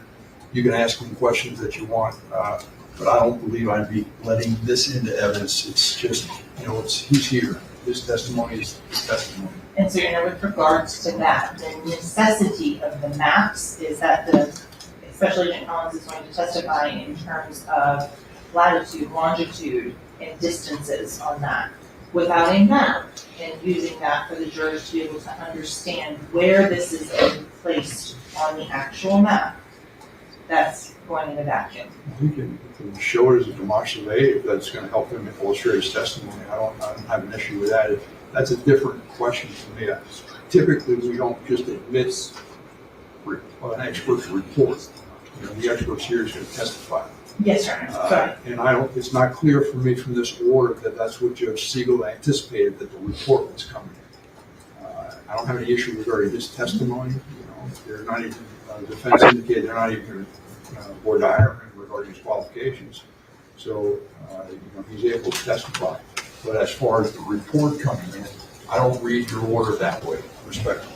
Understood. So, Your Honor, then if I can show the admissibility of the maps with that on there, then you would evaluate them as they're offered individually. I don't have an issue. I mean, if he's able to identify them and talk to them, that's a different issue. You're wanting to admit the whole report in, as the way I understand it, as substantive evidence. And typically, that's not the way it's done. I mean, the testimony is the testimony of the witness, not the report. Otherwise, it's cumulative, it's duplicative, or whatever he's going to testify to. I don't see the order talks about a date in April. This report was given after that date. I don't know if this is what the judge intended. You said there were some amendments. I don't know what the amendments are. I don't know if they were approved by the defense. They're saying they're objecting to it. Typically, that's just not done the way it's being done, putting in the document. So, Your Honor, there are a fair number of cases on that specific issue, which I'm happy to provide the court. What specific issue? About a report coming in? About the maps and the mapping being admissible. So that would be... I'm not concerned about the mapping. I'm concerned about the report per se. Well, I just want to make sure we're clear on what specifically. So some of them, this specific items are demonstrative on that. So for example, when I can put it up so everybody can see, so it's clear. Now, what is Chris Hayes trying to do? So Special Agent Collins, I anticipate would testify that, for example, there is cell power usage and how that would be displayed on that. So that wouldn't be confused with cell site usage. So that's because there could be the possibility that a juror would think, well, this is showing that the phone is somewhere in this purple area, which would not be correct, as opposed to, for example, a timing advanced illustration, which in this case, the witnesses can testify that the phone is somewhere in this band based on... It's not even about arguing until he lets it in. It's the fact that she just put 3 maps up, and now I'm confused. And the man just said that with this information, he can't tell you exactly where a phone was. Just that it was in the area, it was in the vicinity of something. He can't even tell you. So if you can't tell me exactly where the boy was, I don't really want to hear this. You can tell me that he was near the scene. And that's what I'm sure she's trying to do. But it can't give you an exact location. And then as well as, so in terms of the way the mapping is then done, to make it clear and understand that these red dots are not the specific locations, but rather the towers that are used. I think it's important for the jurors to understand that and have the first part of that analysis there so that there can't be any sort of improper recall by the jurors on that. So then as to the locations on those, and this would be one of the timing advance. So if they don't have the other first part,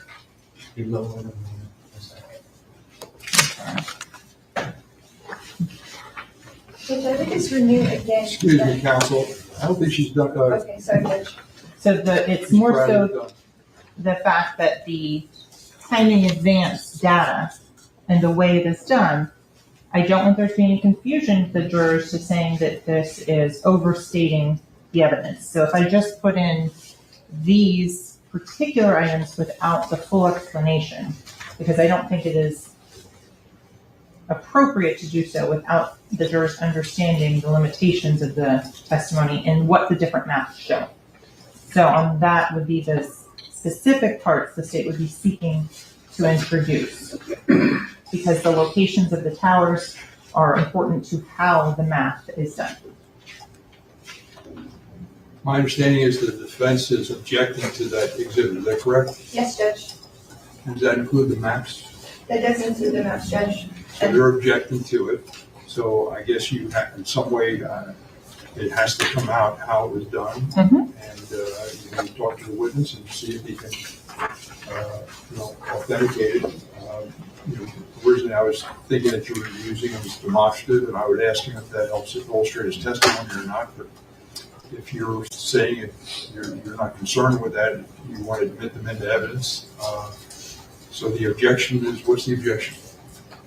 That it's irrelevant. I would also object to the fact that That it's not relevant? it is not relevant. It's also referring to Mr. Demons' phone. Nobody's established that number was his. It's referring to Mr. Williams' phone. You've got no testimony that establishes that it's Mr. Williams' phone. If we were to go to the other two reports, I don't know how the court's ruling on them. Again, she's referencing phone numbers, assigning them to people. We have had no testimony or evidence before the court that those actual phone numbers belong to those individuals. Thank you. So I haven't heard any phone numbers being assigned to any individuals. If I may, Your Honor, Sure. that is why the state introduced the phone slip that has been brought in through the defendant's fingerprint, that he endorsed that as his telephone number, and as such, the state can now argue that. As to all of the other individuals, those are coming in from the phone records themselves. For example, Dungevius Withers and Chris Thomas, as I went through with the Sprint records custodian. So let me start. What is the phone number that's on that pawn sheet that you're saying is Mr. Demons? 772-713-9807. And that's why we had the fingerprint analysis done, and they came in and identified that as the fingerprint of the defendant. Thank you. And what's the next phone number? The next two phone numbers that are the easiest ones to go through, Your Honor, are the phone numbers of Christopher Thomas, 772-713-2341. And if Your Honor recalls, 713341. Should be another number. 772-713-2341. And I can bring up here for Your Honor the specific information on Mr. Thomas's phone that was brought in earlier through the Sprint records custodian. And there's the phone number at the top of the screen, 772-713-2341. Billing address for Chris Thomas. All right. Going down in the same records, because they were produced at the same time. In addition, the email address with it is Chris Thomas 86. Again, consistent with Christopher Thomas. The next phone number that is on this particular is 954-371-7895.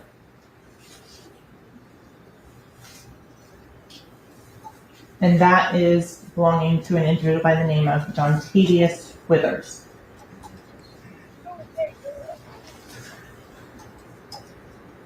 Are there any other phone numbers this witness is going to be testifying with? Yes, Your Honor. He would also be testifying on the T-Mobile records to the individual by the name of Jameson Francois, and to go to the subscriber information for Mr. Francois's phone. This is related to Miss Adria Scott. There's been testimony that Adria, or AA, is the wife of Jameson Francois. In addition, that phone number for Mr. Francois, 954-376-9158, is consistently in the phone download of Mr. Demons and is listed as track.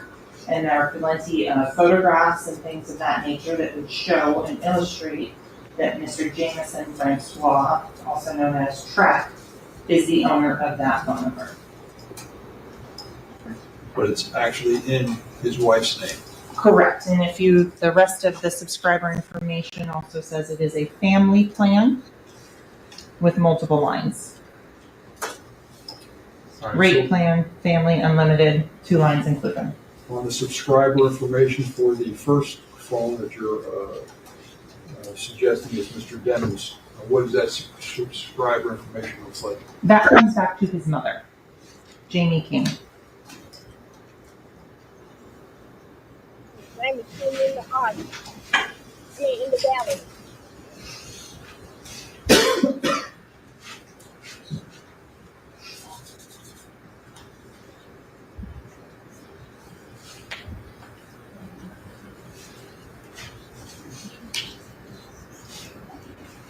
So let's go back now. What's on the I don't know what the exhibit number was. Did you print out anything on these phones? I think there was a printout. They objected to it.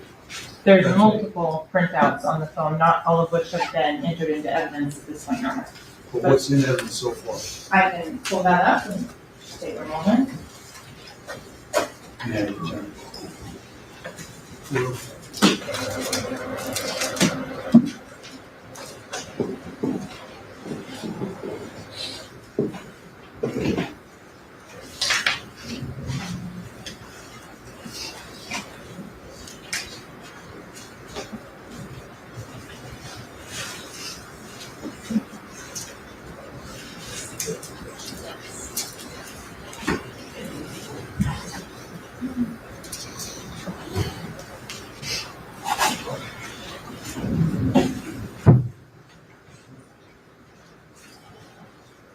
This is in state 64.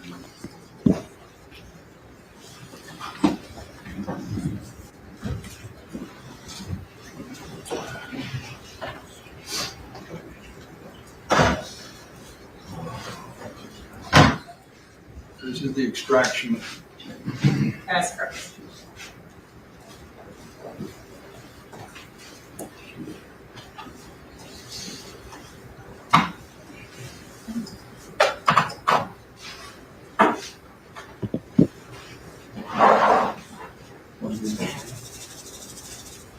Well, Felicia's trying to keep up her lies, girl. She making you mad. I think she was making herself mad up on that stand.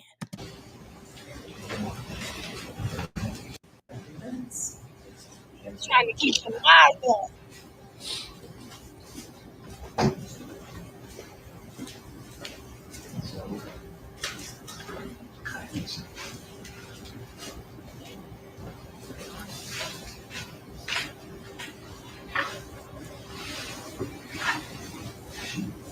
Six. You had to see her constantly shifting in that seat, adjusting her outfit. There are. When Christine brought out those Instagram messages, child, I thought Felicia was gonna fall off that stand. Those Instagram messages, listen, Miss Snitch bitch. I think those Instagram messages really I don't think anything Christine had done up to that point pissed her off more than those Instagram messages. I thought she was about to glitch. Those Instagram messages, I mean, they're full paragraphs. Call me Miss Snitch bitch. Listen, that had to have, man.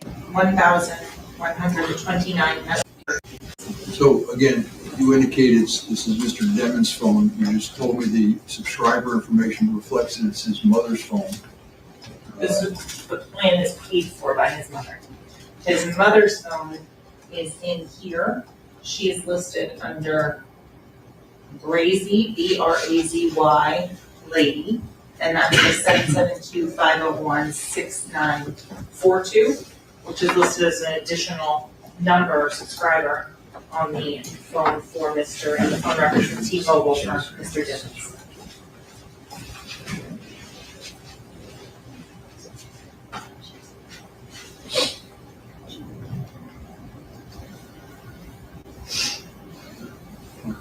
Judge, I just want to point out, she's saying that these are messages between Mr. Demons and various people.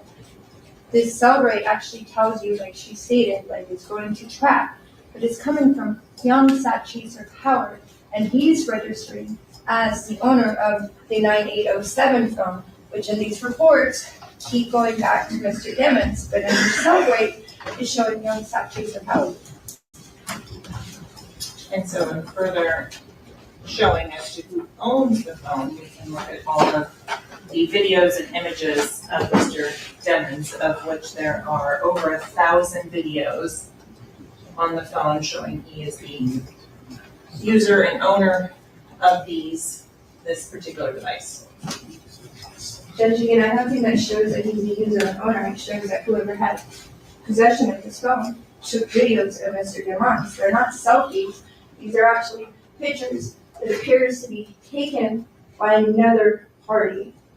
Well, these are all videos, actually. If you want to go to the selfie thing, go to the 10,963 images to show some of those. I don't know how she's determining your selfies, Judge, without a testimony of such. We've been live for. So, for example, Oh my God, it's been almost 2 this hours. particular image is a screenshot of a FaceTime conversation. Y'all, I don't know if it's always going to be like this, but time just flies by when you're having fun. And I really enjoy being on these lives with you guys and watching trial and speaking to you. I didn't know we've been on here for 2 hours. We've been on here for 1 hour and 52 minutes already. I can't believe it. In which the large image is going to be the person who's on the other line. The local device is going to be the tiny picture up at the top, which is of Mr. Demons. This is just one of many, many examples. Can you go back to the main subscriber information page? In terms of this one? So where does it show the subscribers? This is from the device itself, Your Honor. This is an extraction from Celebrate of that phone in terms of information as to user accounts that are on this particular phone. You have YNW Melly booking at gmail.com. You have YNW Melly a Twitter account. You have YNW Melly an Instagram account. You have Melly.Montana, the Snapchat account, which the Snapchat is already in evidence, showing that one.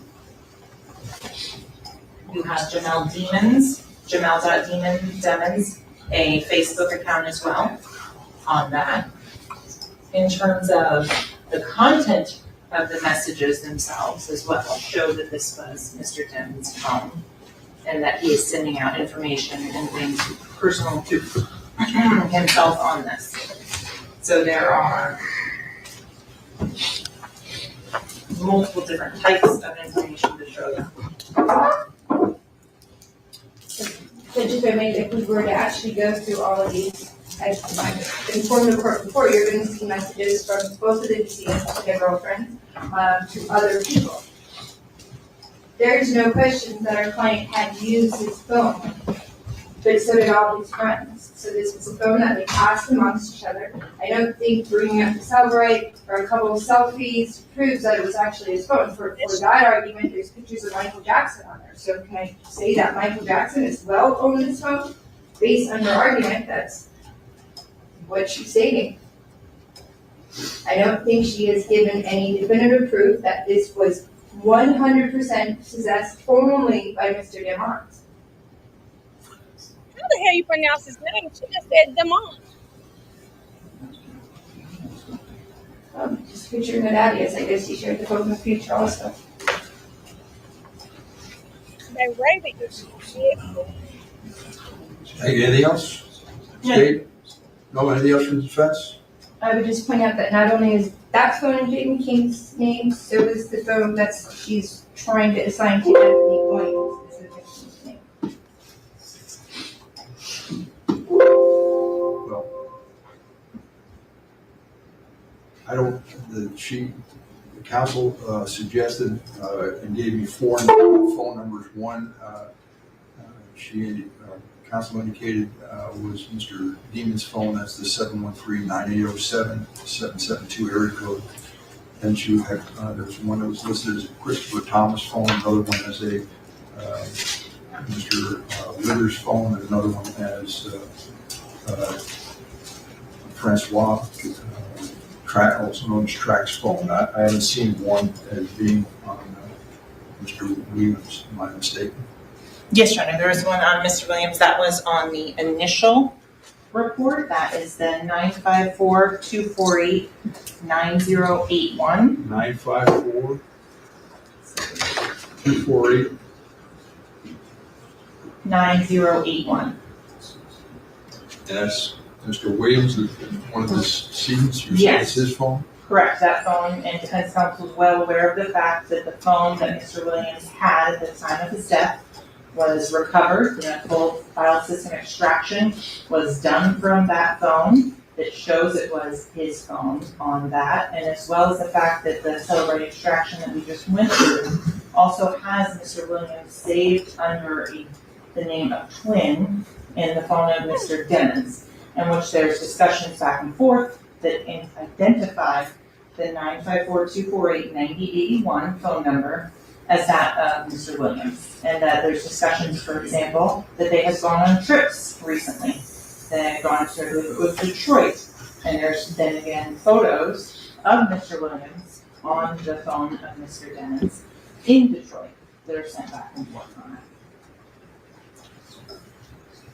Regarding this witness, is he going to testify regarding Mr. Williams' phone?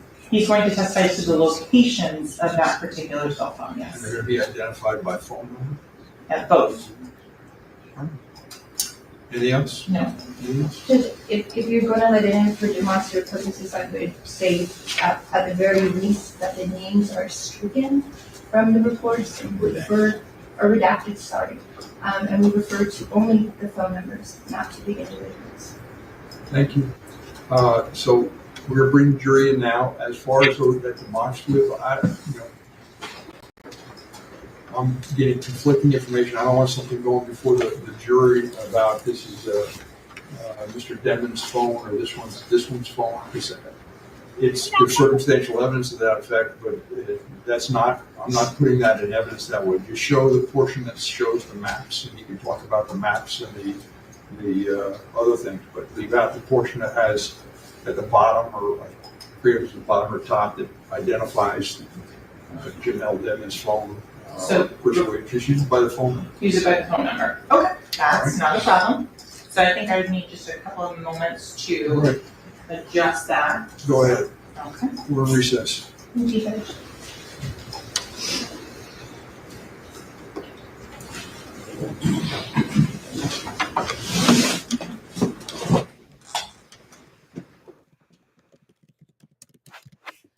Okay, but not who they belong to.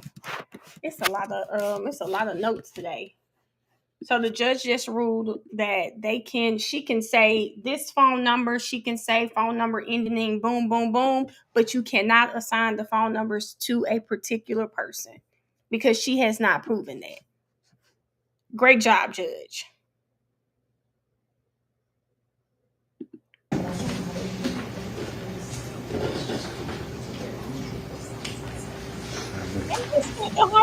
Y'all.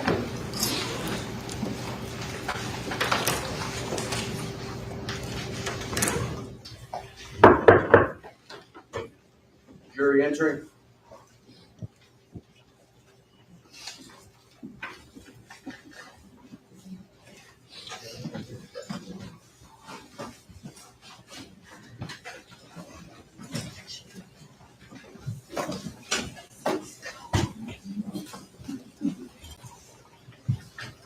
Ms. Jones, thank you.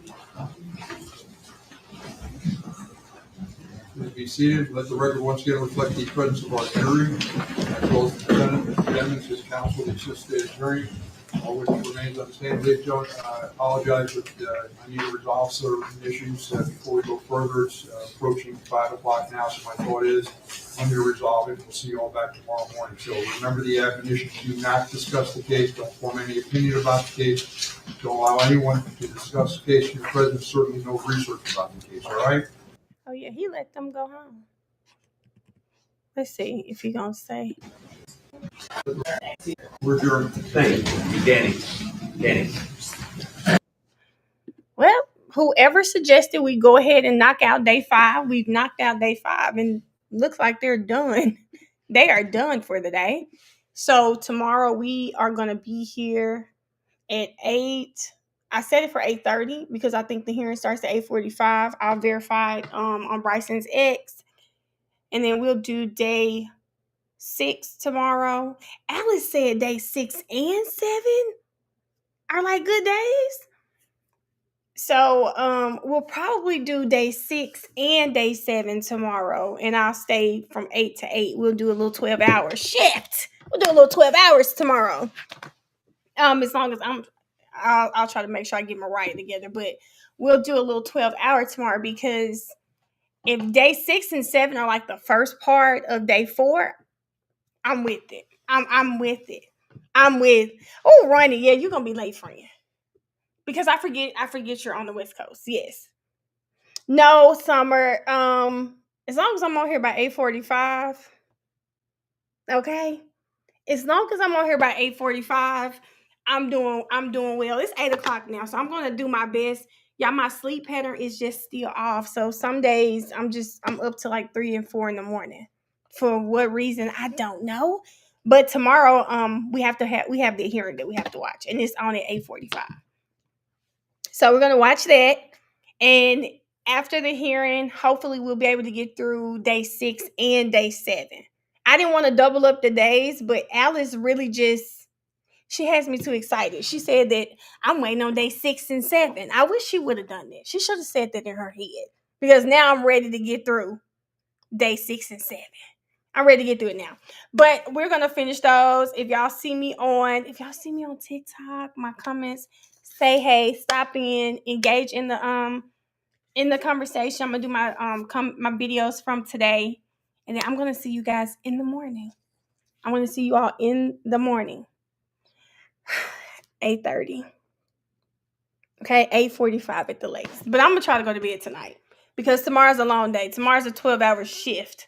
So I'm going to go to bed tonight. But I love you guys. Thank you guys so much for all of the super chats. Thank you so much for gifting memberships. Thank you so much to all of the mods. I appreciate you guys. And if you are new here, thank you for being here with myself and the millionaires. And I'm going to see you guys in the morning. Bye, everybody. Have a great night.